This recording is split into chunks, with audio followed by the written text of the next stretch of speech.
Hi, I'm Joe Navarro, and for 25 years, I chase spies for the FBI, and today I'm answering questions on Twitter. This is body language support.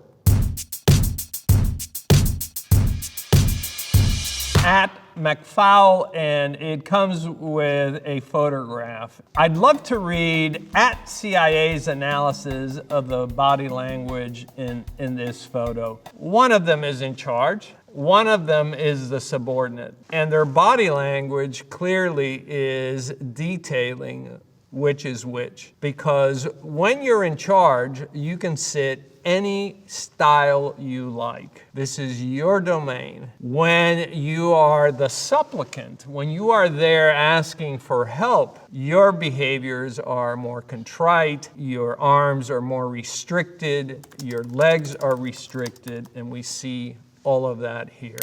At the Ulterior Kid asks, are there secret handshake identifiers asking for a friend? Yes. There are many groups out there that have all sorts of secret handshakes. Unfortunately, what happens is, and you run into this all the time, you go to shake hands with somebody and they've interlocked their fingers in a weird way, and all of a sudden you find their index finger right here on the inside of your wrist. This is your erogenous zone. This is for intimacy. This leaves a very negative feeling. Or you get these social aardvarks who want to squeeze your hand to demonstrate that they're strong and virile and so forth. It just leaves a bad feeling in our mouths. So are there handshakes, secret handshakes? Yeah, try to avoid them. At Nike Sandals Poppy asks, so a female leg shaking means what?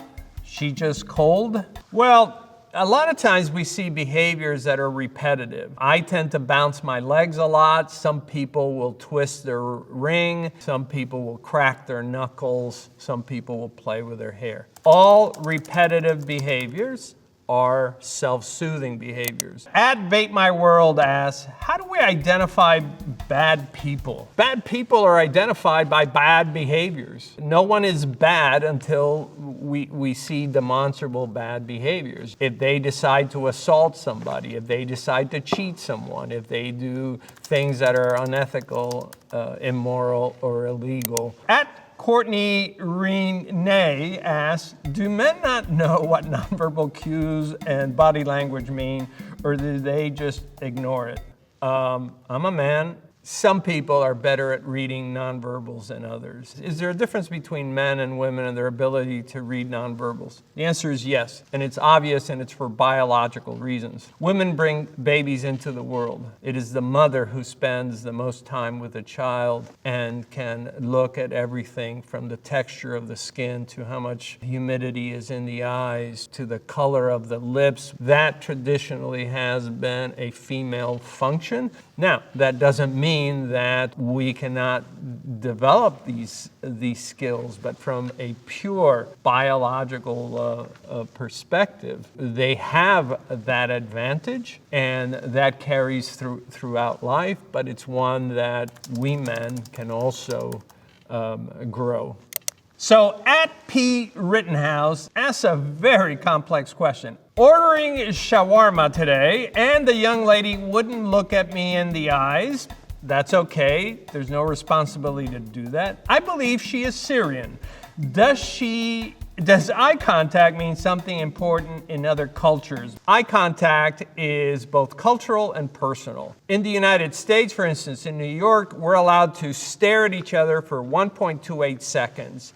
In the Middle East, it's somewhere around between 4 and 6 seconds. That's cultural. You may find yourself in a place where it's personal and maybe you don't want to make eye contact. I wouldn't put too much emphasis on eye contact other than we all have personal preferences. Lack of eye contact should not equate to anything other than this is what the person chooses. From at Sayuhi Kimitsuka, who asks, why do hand gestures have such an impact? Humans evolved to be very expressive with their hands. 100,000 years ago, we were all in the African savanna. We were surrounded by predators, hyenas, lions, lionesses, these large felines. And we had to communicate silently, but effectively. We used our facial gestures close up, and we used our hand gestures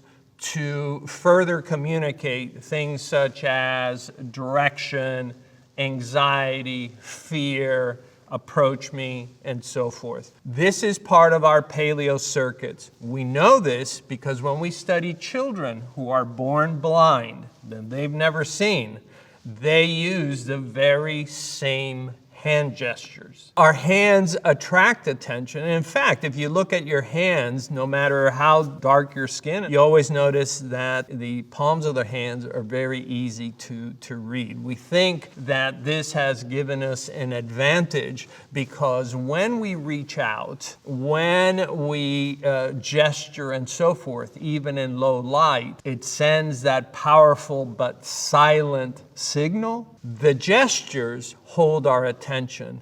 The gestures potentiate the message.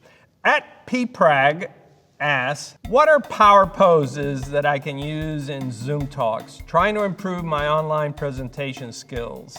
So we've talked about power poses in other videos, and as Amy Cuddy made famous in her TED Talks, these have to do with expansive gestures where if you're sitting down, maybe you spread your hands on the table. If you were standing up, you put your hands on your hips with elbows out. Even if you're relaxed and sitting with a group, you put your hands behind your head, elbows out. These are territorial displays, but when we are in a virtual environment, all of that goes away because the camera can only see so much. And so what you need to do is bring them here, have them more in front of the camera. You're using gestures that are formed.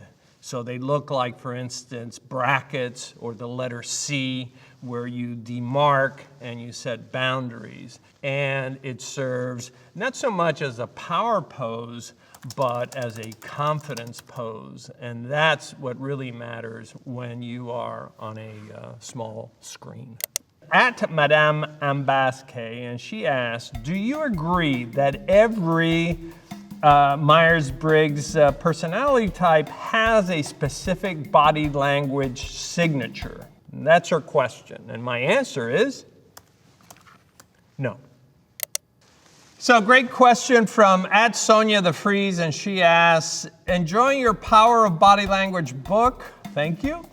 Going through it a second time, and I'm wondering, what the hell is up with close talkers? Our need for spatial distance is both cultural and personal. And so because each one of us has different needs, what I try to teach is to always start further apart. So let's say you shake hands, maybe you do a fist bump, maybe you shake hands, but you do it at a greater distance. And then from that greater point, you self-adjust. Maybe you move in closer, or maybe you stay where you're at. But we want to honor spatial differences simply for this reason. Anytime somebody violates our space, no matter how benign it is, we feel uncomfortable. It causes what I call limbic hijacking. It makes us hypervigilant. It makes us uncomfortable. But here's the whammy. It also limits the amount of time that we want this person to be near us or around us. So if you want to increase what we call face time, one of the things that you want to do is to have an appropriate space so that everybody feels comfortable. That can be cultural, but it can also be personal. Natalia MVP, and she asks, are microexpressions more pronounced when people are on Zoom calls, or Are we better at noticing micro-expressions because we keep staring into the screen? So let's start with a couple of things. Number one, let's try and get away from micro-expressions because in fact, they're just expressions. If they were micro, we probably wouldn't see them. If they're fast, if they occur very quickly, then we say they are tachykinesic, as in the tachometer in your car. It moves very fast. They yield information, but very quickly. So we just refer to them as gestures. So as to the question, when you're on a Zoom call, what's going to determine your ability to observe behaviors actually has a lot to do with two things. The camera that's being used by the other person and the lighting. If there's grease